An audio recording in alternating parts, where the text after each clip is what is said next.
الحمدللہ رب العالمین والصلاة والسلام علی سید الانبیاء والمرسلین اما بعد فاعوذ باللہ من الشیطان الرجیم بسم اللہ الرحمن الرحیم۔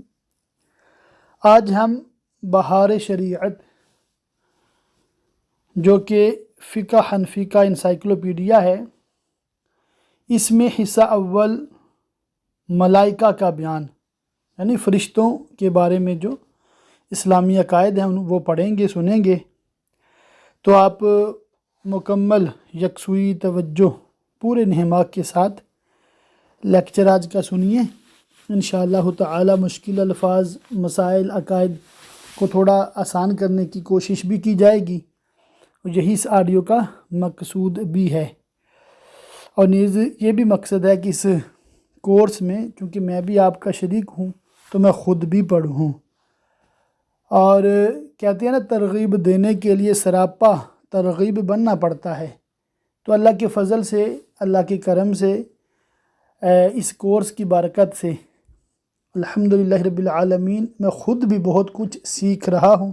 اللہ تعالی ہم سب کو سیکھنے، سمجھنے اور عمل کرنے کی، نیز دوسروں تک پہنچاتے رہنے کی توفیق عطا فرمائے۔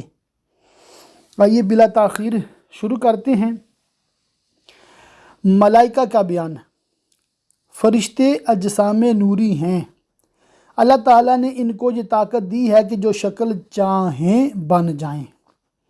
کبھی وہ انسان کی شکل میں ظاہر ہوتے ہیں اور کبھی دوسری شکل میں۔ آپ دیکھیں گے یہاں پر نمبر 1 نمبر 2 لکھا اور نیچے نمبر 1 اور نمبر 2 کے تحت عربی میں احادیث مبارکہ کے حوالے موجود ہیں، یعنی کہ جو بھی جملہ یا عقیدہ بیان کیا جاتا ہے بالکل فلی ریفرنسڈ، مکمل حوالہ جات کے ساتھ یہ الحمدللہ رب العالمین بیان کیا جاتا ہے کہ اہل سنت و جماعت کا ہر عقیدہ عین قرآن و حدیث کے مطابق ہے۔ عقیدہ نمبر 1، وہ یعنی فرشتے وہی کرتے ہیں جو حکم الہی ہے، خدا کے حکم کے خلاف کچھ نہیں کرتے، نہ قصدن یعنی جان بوجھ کر، نہ سہون یعنی کہ بھول کر، نہ خطأً یعنی کہ غلطی سے۔ وہ اللہ عز و جل کے معصوم بندے ہیں، ہر قسم کے صغائر و کبائر سے پاک ہیں، یعنی کہ صغیرہ کبیرہ گناہوں سے پاک ہیں۔ عقیدہ نمبر 2، ان کو مختلف خدمتیں سپرد ہیں۔ بعض کے ذمہ حضرت انبیاء اکرام علیہ السلام کی خدمت میں وحی لانا، کسی کے متعلق پانی برسانا، کسی کے متعلق ہوا چلانا، کسی کے متعلق روزی پہنچانا، کسی کے ذمہ ماں کے پیٹ میں بچہ کی صورت بنانا، کسی کے متعلق بدن انسان کے اندر تصرف کرنا، کسی کے متعلق انسان کی دشمنوں سے حفاظت کرنا، کسی کے متعلق ذاکرین یعنی ذکر کرنے والوں کا مجمع تلاش کر کے اس میں حاضر ہونا، کسی کے متعلق انسان کے نامہ اعمال لکھنا، بہتوں کا دربار رسالت میں حاضر ہونا، کسی کے متعلق سرکار میں مسلمانوں کی صلاۃ و سلام پہنچانا، یعنی نبی کریم صلی اللہ تعالی علیہ وآلہ وسلم کی بارگاہ میں ہمارا صلاۃ و سلام عرض کرنا۔ تو آئیے مل کر جھوم کر پڑھ لیتے ہیں۔ الصلاۃ والسلام علیک یا سیدی یا رسول اللہ وعلی آلک واصحابک یا سیدی یا حبیب اللہ۔ بعضوں کے متعلق مردوں سے سوال کرنا، کسی کے ذمہ قبض روح قبض کرنا، بعضوں کے ذمہ عذاب کرنا، کسی کے متعلق سور پھونکنا، یہ سور پھونکا جائے گا قیامت سے پہلے۔ اور ان کے علاوہ اور بہت سے کام ہیں جو ملائکہ یعنی فرشتے انجام دیتے ہیں۔ ملائکہ یہ جمع ہے ملک کی، ملک کہتے ہیں فرشتے کو، ملائکہ فرشتے۔ عقیدہ نمبر 3، فرشتے نہ مرد ہیں نہ عورت، یعنی کہ ان میں فیمیل اور میل نہیں ہوتے۔ عقیدہ نمبر 4، ان کو قدیم ماننا یا خالق جاننا کفر ہے۔ یہ قدیم نہیں ہے، قدیم صرف اللہ کی ذات ہے، اللہ نے ان کو پیدا کیا ہے، یہ خالق نہیں ہے، یہ مخلوق ہیں اللہ تعالیٰ کی۔ عقیدہ نمبر 5، ان کی تعداد وہی جانے جس نے ان کو پیدا کیا اور اس کے بتائے سے اس کا رسول۔ 4 فرشتے بہت مشہور ہیں، جبریل و میکائیل و اسرافیل و عزرائیل علیہم السلام، اور یہ سب ملائکہ پر فضیلت رکھتے ہیں، سب سے یعنی کہ یہ 4 افضل ہیں۔ عقیدہ نمبر 6، کسی فرشتہ کے ساتھ ادنا گستاخی کفر ہے، یعنی کہ چھوٹی سے چھوٹی بے ادبی بھی کفر ہے۔ جاہل لوگ اپنے کسی دشمن یا مبغوض، یعنی جس سے وہ بغض رکھتے ہیں، دشمنی رکھتے ہیں، اس کو دیکھ کر کہتے ہیں کہ ملک الموت یا عزرائیل آ گیا، یہ قریب کلمہ کفر ہے۔ عقیدہ نمبر 7، فرشتوں کے وجود کا انکار یا یہ کہنا کہ فرشتہ نیکی کی قوت کو کہتے ہیں اور اس کے سوا کچھ نہیں، یہ دونوں باتیں کفر ہیں۔ تو فرشتوں کا وجود ہے اور یہ نور سے پیدا کیے گئے ہیں، نوری مخلوق ہے۔ اس کے بعد جنات کے بارے میں عقائد بیان کیے جائیں گے۔ جن کا بیان، عقیدہ نمبر 1، یہ آگ سے پیدا کیے گئے ہیں، فائر سے بنائے گئے ہیں۔ ان میں بھی بعض کو یہ طاقت دی گئی ہے کہ جو شکل چاہیں بن جائیں۔ ان کی عمریں بہت طویل ہوتی ہیں، ان کے شریروں کو شیطان کہتے ہیں۔ یہ سب انسان کی طرح ذی عقل اور ارواح و اجسام والے ہیں، یعنی ان کی روح ہوتی ہے، جسم ہوتا ہے، ان میں توالد و تناسل ہوتا ہے، یعنی کہ جیسے مرد و عورت ہم بستری کرتے ہیں، ان کی اولاد ہوتی ہے، اسی طرح جنات میں بھی ہوتا ہے، مگر یہ معاملہ فرشتوں میں نہیں ہوتا، کیونکہ فرشتوں میں مرد یا عورت نہیں ہوتے، میل فیمیل نہیں ہوتے۔ جنات جو ہیں کھاتے پیتے جیتے مرتے ہیں۔ عقیدہ نمبر 2، ان میں مسلمان بھی ہیں اور کافر بھی، مگر ان کے کفار انسان کی بنسبت بہت زیادہ ہیں، اور ان میں کے مسلمان نیک بھی ہیں اور فاسق بھی، سنی بھی ہیں، بد مذہب بھی، اور ان میں فاسقوں کی تعداد بنسبت انسان کے زائد ہے۔ عقیدہ نمبر 3، ان کے وجود کا انکار یا بدی کی قوت کا نام جن یا شیطان رکھنا کفر ہے۔ عالم برزخ کا بیان۔ عالم برزخ کیا ہے جانتے ہیں۔ دنیا اور آخرت کے درمیان ایک اور عالم ہے جس کو برزخ کہتے ہیں۔ مرنے کے بعد اور قیامت سے پہلے تمام انس و جن، یعنی تمام انسان اور جنات کو حسب مراتب اس میں رہنا ہوتا ہے، اور یہ عالم اس دنیا سے بہت بڑا ہے۔ دنیا کے ساتھ برزخ کو وہی نسبت ہے جو ماں کے پیٹ کے ساتھ دنیا کو۔ برزخ میں کسی کو آرام ہے اور کسی کو تکلیف۔ ہر شخص کی جتنی زندگی مقرر ہے اس میں نہ زیادتی ہو سکتی ہے نہ کمی۔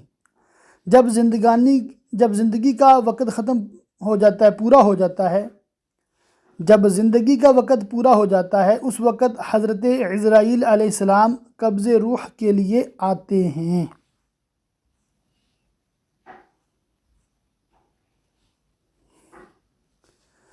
اور اس شخص کے داہنے بائیں جہاں تک نگاہ کام کرتی ہے فرشتے دکھائی دیتے ہیں۔ مسلمان کے آس پاس رحمت کے فرشتے ہوتے ہیں اور کافر کے داہنے بائیں عذاب کے۔ اس وقت ہر شخص پر اسلام کی حقانیت آفتاب سے زیادہ روشن ہو جاتی ہے، مگر اس وقت کا ایمان معتبر نہیں، اس لیے کہ حکم ایمان بالغیب کا ہے، اور اب غیب نہ رہا بلکہ یہ چیزیں مشاہدہ ہو گیا۔ عقیدہ نمبر 2، مرنے کے بعد بھی روح کا تعلق بدن انسان کے ساتھ باقی رہتا ہے، اگرچہ روح بدن سے جدا ہو گئی، مگر بدن پر جو گزرے گی روح ضرور اس سے آگاہ و متاثر ہوگی، جس طرح حیات دنیا میں ہوتی ہے بلکہ اس سے زائد۔ دنیا میں ٹھنڈا پانی، سرد ہوا، نرم فرش، لذیذ کھانا، سب باتیں جسم پر وارد ہوتی ہیں، مگر راحت و لذت روح کو پہنچتی ہے، اور ان کے عکس بھی جسم ہی پر وارد ہوتے ہیں اور کلفت و اذیت یعنی کہ تکلیف روح پاتی ہے، اور روح کے لیے خاص اپنی راحت و علم کی الگ اسباب ہیں جن سے سرور یا غم پیدا ہوتا ہے، بعین ہی یہی سب حالتیں برزخ میں ہیں۔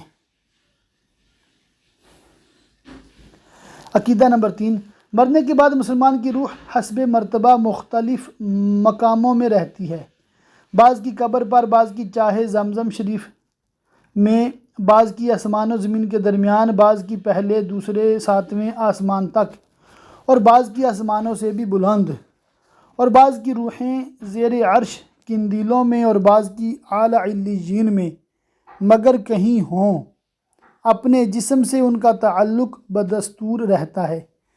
جو کوئی قبر پر آئے اسے دیکھتے، پہچانتے، اس کی بات سنتے ہیں،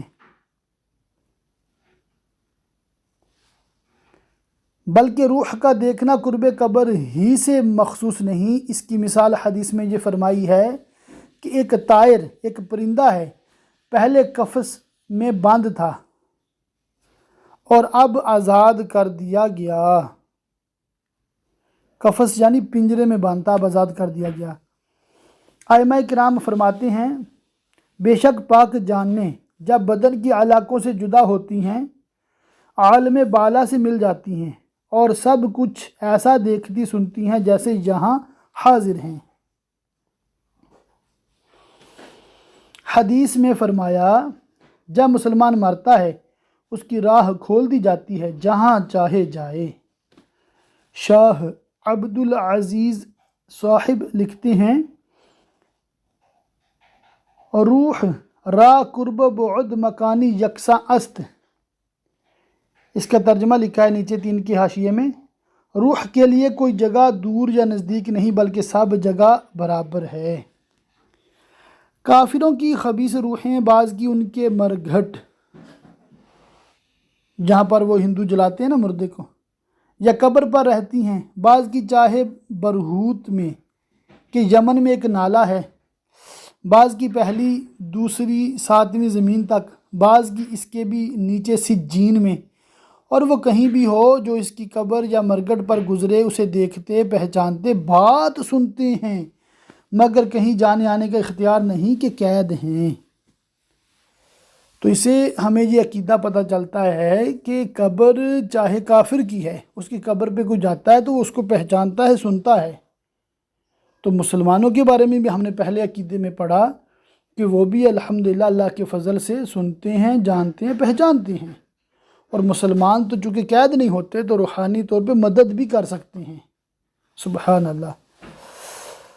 عقیدہ نمبر 4، یہ خیال کہ وہ روح کسی دوسرے بدن میں چلی جاتی ہے، خواہ وہ آدمی کا بدن ہو یا کسی اور جانور کا، جس کو تناسخ اور آواگون کہتے ہیں، محض باطل اور اس کا ماننا کفر ہے۔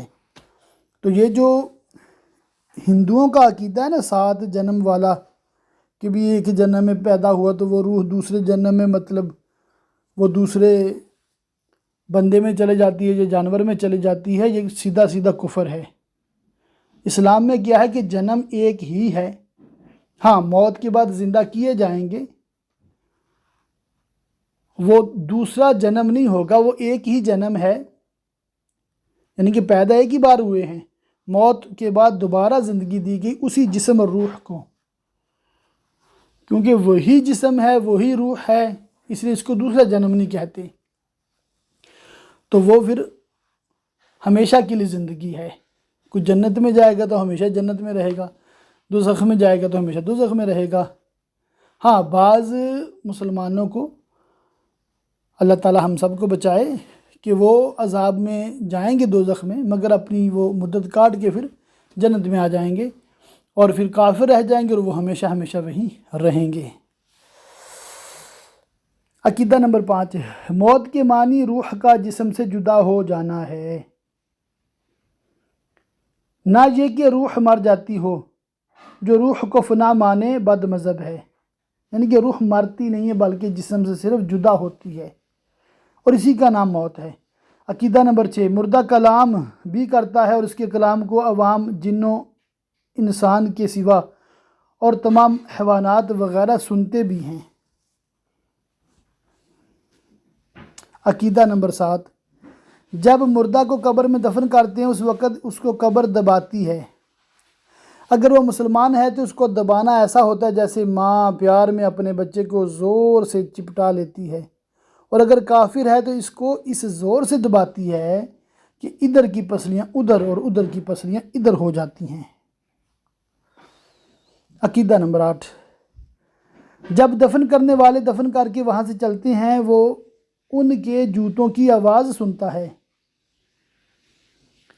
اس وقت اس کے پاس 2 فرشتے اپنے دانتوں سے زمین چیرتے ہوئے آتے ہیں۔ ان کی شکلیں نہایت ڈراؤنی اور ہیبت ناک ہوتی ہیں۔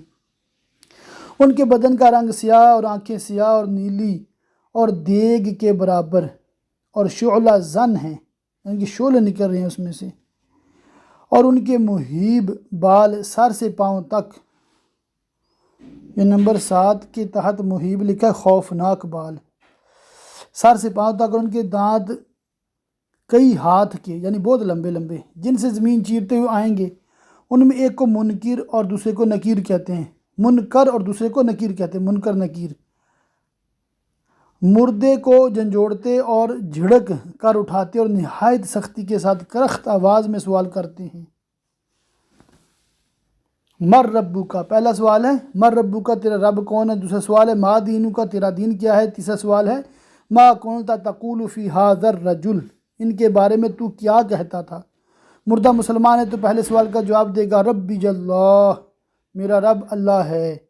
دوسرے کا جواب دے گا دینی جل اسلام، میرا دین اسلام ہے۔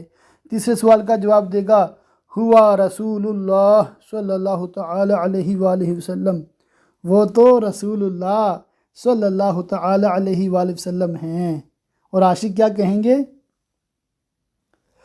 قبر میں سرکار آئیں تو میں قدموں میں گروں، گر فرشتے بھی اٹھائیں تو میں ان سے یوں کہوں، اب تو پائے ناز سے میں اے فرشتوں کیوں اٹھوں، مر کے پہنچا ہوں یہاں اس دل ربا کے واسطے، صلی اللہ تعالی علیہ وآلہ وصحبہ وبارک وسلم۔ وہ کہیں گے تجھے کس نے بتایا؟ کہے گا میں نے اللہ عز و جل کی کتاب پڑھی، اس پر ایمان لایا اور تصدیق کی۔ بعض روایتوں میں آیا ہے کہ سوال کا جواب پا کر کہیں گے کہ ہمیں تو معلوم تھا کہ تو یہی کہے گا۔ اس وقت آسمان سے ایک منادی ندا کرے گا کہ میرے بندہ نے سچ کہا، اس کے لیے جنت کا بچھونا بچھاؤ، جنت کا لباس پہناؤ، اور اس کے لیے جنت کی طرف ایک دروازہ کھول دو۔ جنت کی نسیم اور خوشبو اس کے پاس آتی رہے گی، اور جہاں تک نگاہ پھیلے گی وہاں تک اس کی قبر کشادہ کر دی جائے گی، اور اسے کہا جائے گا کہ تو سو جیسے دلہا سوتا ہے۔ یہ خواص کے لیے عموماً ہے اور عوام میں ان کے لیے جن کو وہ چاہے، ورنہ وسعت قبر حسب مراتب مختلف ہے، بعض کے لیے 70 ہاتھ لمبی چوڑی، بعض کے لیے جتنی وہ چاہے زیادہ، حتیٰ کہ جہاں تک نگاہ پہنچے۔ اور عصات، عاصی کی جمع ہے گناہگار نافرمان، اور عصات میں بعض پر عذاب بھی ہوگا ان کی معصیت کے لائق، پھر اس کے پیران عظام یا مذہب کے امام یا اولیاء کرام کی شفاعت یا محض رحمت سے جب وہ چاہے گا نجات پائیں گے۔ اور بعض نے کہا کہ مومن عاصی پر عذاب قبر شب جمعہ آنے تک ہے، اس کے آتے ہی اٹھا لیا جائے گا۔ واللہ تعالی اعلم۔ مومن عاصی کا مطلب گناہگار مسلمان۔ ہاں یہ حدیث سے ثابت ہے کہ جو مسلمان شب جمعہ یا روز جمعہ یا رمضان مبارک کے کسی دن رات میں مرے گا، سوال نکیرین و عذاب قبر سے محفوظ رہے گا۔ اور یہ جو ارشاد ہوا کہ اس کے لیے جنت کی کھڑکی کھول دیں گے، یہ یوں ہوگا کہ پہلے اس کے بائیں ہاتھ کی طرف جہنم کی کھڑکی کھولیں گے جس کی لپٹ اور جلن اور گرم ہوا اور سخت بدبو آئے گی، اور معاً فوراً بند کر دیں گے۔ اس کے بعد داہنی طرف سے جنت کی کھڑکی کھولیں گے اور اسے کہا جائے گا کہ اگر تو ان سوالوں کے صحیح جواب نہ دیتا تو تیرے واسطے وہ تھی اور اب یہ ہے، تاکہ وہ اپنے رب کی نعمت کی قدر جانے کہ کیسی بلائی عظیم سے بچا کر کیسی نعمت عظمیٰ عطا فرمائی ہے۔ اور منافق کے لیے اس کا عکس ہوگا، اس کا الٹ ہوگا، اپوزٹ ہوگا۔ پہلے جنت کی کھڑکی کھولیں گے کہ اس کی خوشبو، ٹھنڈک، راحت، نعمت کی جھلک دیکھے گا، اور معاً فوراً بند کر دیں گے، اور دوزخ کی کھڑکی کھول دیں گے تاکہ اس پر اس بلائے عظیم کے ساتھ حسرت عظیم بھی ہو کہ حضور اقدس صلی اللہ تعالیٰ علیہ وآلہ وسلم کو نہ مان کر یا ان کی شان رفیع میں ادنا گستاخی کر کے کیسی نعمت کھوئی اور کیسی آفت پائی۔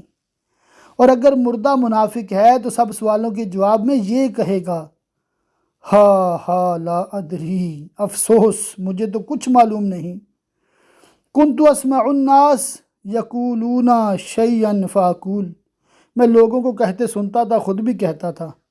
اس وقت ایک پکارنے والا آسمان سے پکارے گا کہ یہ جھوٹا ہے، اس کے لیے آگ کا بچھونا بچھاؤ اور آگ کا لباس پہناؤ اور جہنم کی طرف ایک دروازہ کھول دو، اس کی گرمی اور لپٹ اس کو پہنچے گی، اور اس پر عذاب دینے کے لیے 2 فرشتے مقرر ہوں گے جو اندھے اور بہرے ہوں گے، ان کے ساتھ لوہے کا گرز ہوگا کہ پہاڑ پر اگر مارا جائے تو خاک ہو جائے۔ اس ہتھوڑے سے اس کو مارتے رہیں گے، نیز سانپ اور بچھو سے عذاب پہنچاتے رہیں گے، نیز اعمال اپنے مناسب شکل پر متشکل ہو کر کتا یا بھیڑیا یا اور شکل کے بن کر اس کو ایذا پہنچائیں گے، اور نیکوں کی اعمال حسنہ مقبول و محبوب صورت میں متشکل ہو کر انس دیں گے، یعنی کہ راحت پہنچائیں گے۔ عقیدہ نمبر 9، عذاب قبر حق ہے، اور یوں ہی تنعیم قبر حق ہے۔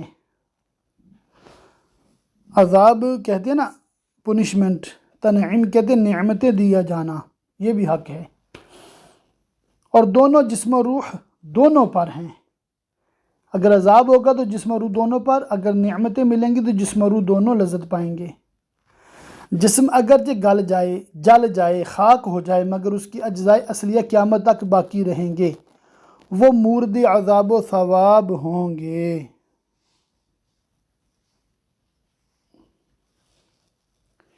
اور انہی پر روز قیامت دوبارہ ترکیب جسم فرمائی جائے گی۔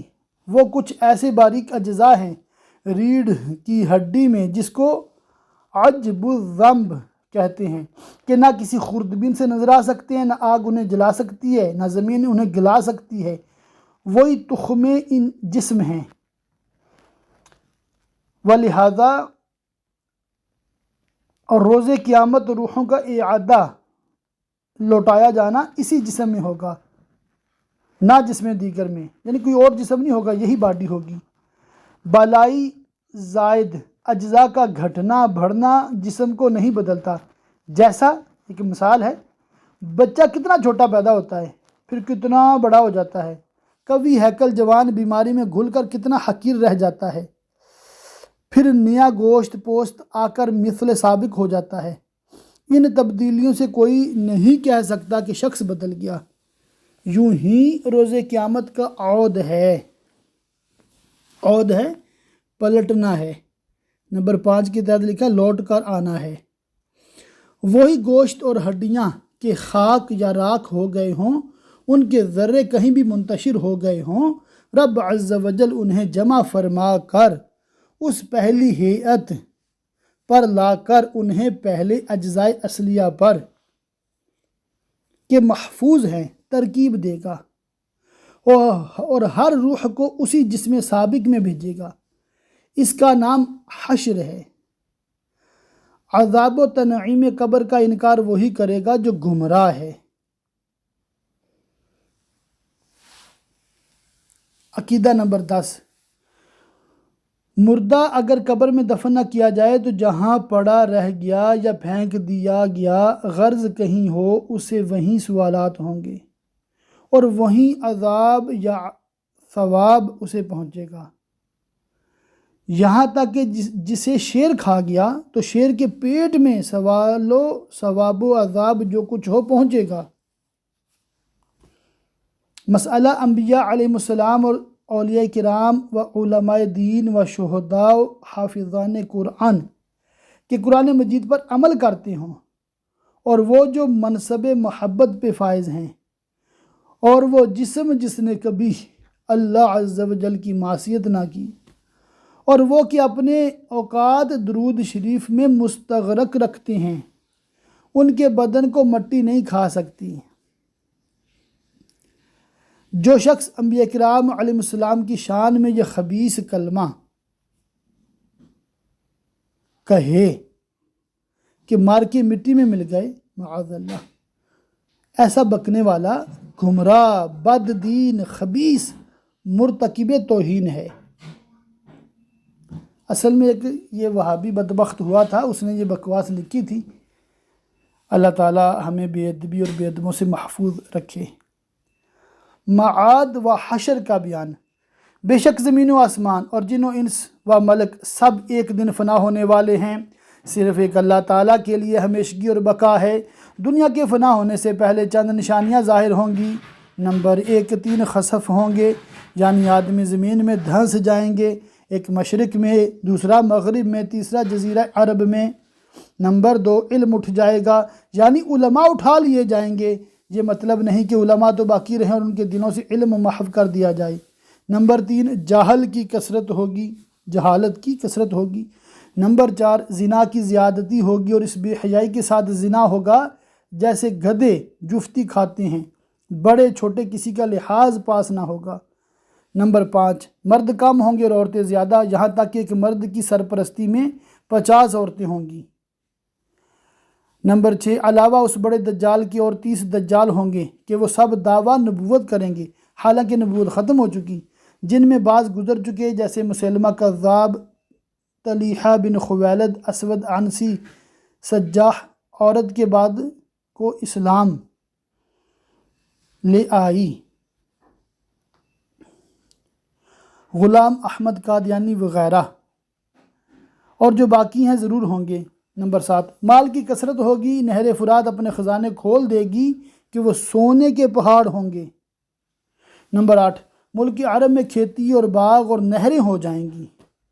نمبر 9، دین پر قائم رہنا اتنا دشوار ہوگا جیسے مٹھی میں انگارہ لینا، یہاں تک کہ آدمی قبرستان میں جا کر تمنا کرے گا کہ کاش میں اس قبر میں ہوتا۔ نمبر 10، وقت میں برکت نہ ہوگی، یہاں تک کہ سال مثل مہینے کے اور مہینہ مثل ہفتہ کے اور ہفتہ مثل دن کے، اور دن ایسا ہو جائے گا جیسے کسی چیز کو آگ لگ گئی اور جلد بھڑک کر ختم ہو گئی، یعنی بہت جلد وقت گزرے گا۔ نمبر 11، زکوٰۃ دینا لوگوں پر گراں ہوگا کہ اس کو تاوان سمجھیں گے۔ 12، علم دین پڑھیں گے مگر دین کے لیے نہیں۔ 13، مرد اپنی عورت کا مطیع ہوگا، فرما بردار ہوگا۔ 14، ماں باپ کی نافرمانی کرے گا۔ 15، اپنے احباب سے میل جو رکھے گا اور باپ سے جدائی۔ 16، مسجد میں لوگ چلائیں گے۔ 17، گانے باجے کی کثرت ہوگی۔ 18، اگلوں پر لوگ لعنت کریں گے، ان کو برا کہیں گے۔ 19، درندے جانور آدمی سے کلام کریں گے۔ کوڑے کی پھنچی جوتے کا تسمہ کلام کرے گا، اس کے بازار جانے کے بعد جو کچھ گھر میں ہوا بتائے گا، بلکہ خود انسان کی ران اسے خبر دے گی۔ یہ جو عقیدہ نمبر 19 ہے نا، آج کی جو ٹیکنالوجی ہے موبائل وغیرہ کی، وائس ریکارڈر اور ویڈیو کیمرے، CCTV وغیرہ نے اس کو بالکل سچ ثابت کر دیا ہے۔ 1400 سال پہلے تو لوگ امیجن بھی نہیں کر سکتے تھے کہ ایسا ہو جائے گا۔ نمبر 20، ذلیل لوگ جن کو تن کا کپڑا پاؤں کی جوتیاں نصیب نہ تھیں، بڑے بڑے محلوں میں فخر کریں گے۔ 21، دجال کا ظاہر ہونا کہ 40 دن میں حرمین طیبین کے سوا تمام روئے زمین کا گشت کرے گا۔ 40 دن میں پہلا دن سال بھر کے برابر ہوگا، دوسرا دن مہینے بھر کے برابر، تیسرا دن ہفتہ کے برابر، اور باقی دن 24 گھنٹے کے ہوں گے، اور وہ بہت تیزی کے ساتھ سیر کرے گا جیسے بادل جس کو ہوا اڑاتی ہو۔ اس کا فتنہ بہت شدید ہوگا، ایک باغ اور ایک آگ اس کے ہمراہ ہوں گی، جس کا نام جنت اور دوزخ رکھے گا، جہاں جائے گا یہ بھی جائیں گے، مگر وہ جو دیکھنے میں جنت معلوم ہوگی وہ حقیقتاً آگ ہوگی، اور جو جہنم دکھائی دے گا وہ آرام کی جگہ ہوگی، اور وہ خدائی کا دعویٰ کرے گا، جو اس پر ایمان لائے گا اسے اپنی جنت میں ڈالے گا، اور جو انکار کرے گا اسے جہنم میں داخل کرے گا، مردے جلائے گا یعنی مردے زندہ کرے گا، زمین کو حکم دے گا وہ سبزے اگائے گی، آسمان سے پانی برسائے گا، ان لوگوں کے جانور لمبے چوڑے خوب تیار اور دودھ والے ہو جائیں گے، اور ویرانے میں جائے گا تو وہاں کے دفینے شہد کی مکھیوں کی طرح دل کے دل اس کے ہمراہ ہو جائیں گے، یعنی کہ دفن کیے ہوئے خزانے جو ہیں۔ اسی قسم کے بہت سے شعبدے دکھائی دے گا، اور حقیقت میں سب جادو کے کرشمے ہوں گے اور شیاطین کے تماشے جن کو واقعیت سے کچھ تعلق نہیں، اس لیے اس کے وہاں سے جاتے ہی لوگوں کے پاس کچھ نہ رہے گا۔ حرمین شریفین میں جب جانا چاہے گا ملائکہ اس کا منہ پھیر دیں گے، البتہ مدینہ طیبہ میں 3 زلزلے آئیں گے کہ وہاں جو لوگ بظاہر مسلمان بنے ہوں گے اور دل میں کافر ہوں گے، اور وہ جو علم الہی میں دجال پر ایمان لا کر کافر ہونے والے ہیں، ان زلزلوں کے خوف سے شہر سے باہر بھاگیں گے اور اس کے فتنہ میں مبتلا ہو جائیں گے۔ اللہ تعالی ہمیں دجال کے فتنے سے محفوظ رکھے۔ دجال کے ساتھ یہود کی فوجیں ہوں گی، اس کی پیشانی پر لکھا ہوگا کاف فا را یعنی کافر، جس کو ہر مسلمان پڑھے گا، اور کافر کو نظر نہ آئے گا۔ جب وہ ساری دنیا میں پھر پھرا کر ملک شام کو جائے گا، اس وقت حضرت مسیح علیہ السلام یعنی عیسیٰ علیہ السلام آسمان سے جامع مسجد دمشق کے شرقی مینارہ پر نزول فرمائیں گے۔ صبح کا وقت ہوگا، نماز فجر کے لیے اقامت ہو چکی ہوگی۔ حضرت امام مہدی رضی اللہ تعالیٰ عنہ کو کہ اس جماعت میں موجود ہوں گے، امامت کا حکم دیں گے۔ حضرت امام مہدی رضی اللہ تعالیٰ عنہ نماز پڑھائیں گے، اور لعین دجال حضرت عیسیٰ علیہ السلام کی سانس کی خوشبو سے پگھلنا شروع ہوگا، جیسے پانی میں نمک گھلتا ہے، اور ان کی سانس کی خوشبو حد بصر جہاں تک نظر جاتی ہے وہاں تک جائے گی۔ وہ بھاگے گا، یہ تعاقب اس کا پیچھا فرمائیں گے، اور اس کی پیٹھ میں نیزہ ماریں گے جس سے وہ جہنم واصل ہوگا۔ تو یہاں تک آج کے سبق کا اختتام کرتے ہیں۔ اللہ تعالی ہم سب کو عقائد اسلامیہ سمجھنے، سیکھنے اور دوسروں تک پہنچانے کی توفیق عطا فرمائے۔ انشاءاللہ تعالی اس سے آگے حضرت عیسیٰ علیہ السلام کا آسمان سے نزول فرمانا اور بقیہ جو قیامت کی بڑی نشانیاں ہیں انشاءاللہ تعالی ہم پڑھیں گے۔